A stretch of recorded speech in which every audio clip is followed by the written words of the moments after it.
បាទសួស្តីបងប្អូនជាទីស្រឡាញ់ទាំងអស់គ្នាបាទនៅល្ងាចនេះបាទយើងកំពុងតែរៀបចំបាទ Toyota Alphard មួយគ្រឿងទៀតហើយចេញទៅមួយគ្រឿងទៀតហើយបងប្អូនបាទមួយនេះគឺឆ្នាំផលិត015បាទ V6 Executive Lounge បងប្អូនបាទប្រភេទឡានកៅអីធំបាទពីកំណើតមកពីរោងចក្រតែម្ដងបាទអញ្ចឹងមួយគ្រឿងនេះបាទប្រភេទកណ្ដាស់ពុនបងប្អូនបាទយើងរៀបចំឲ្យភ្ញៀវគាត់មកដកល្ងាចនេះកំពុងតែរងចាំគាត់បងប្អូន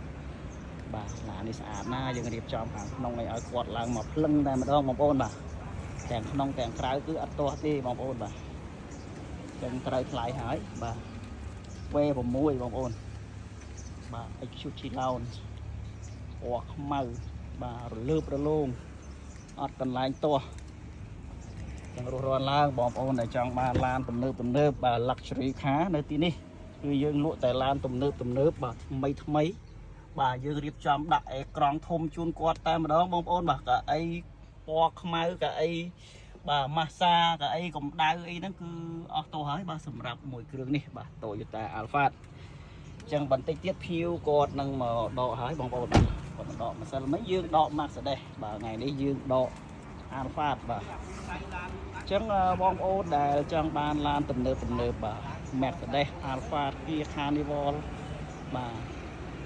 ឆ្នាំពុះចាប់ពី15ដល់6បាទ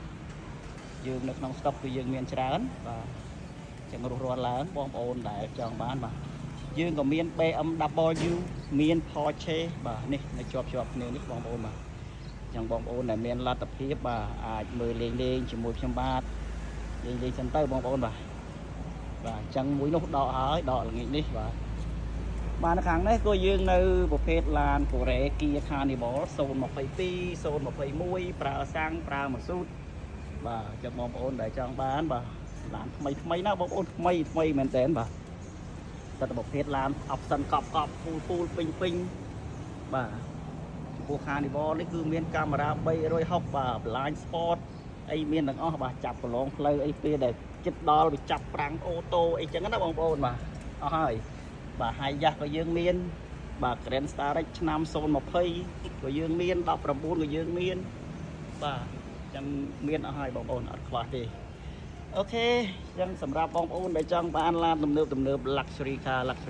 បាទរស់រានឡើងបងប្អូនបាទនៅទីនេះយើងទិញលុយសុទ្ធក៏បានវាយដូរក៏បានបងរំលោះក៏បានបាទអូខេបងប្អូនហេងទាំងអស់គ្នាថ្មីណាបងប្អូនអើយថ្មីណាបាទរស់រានឡើង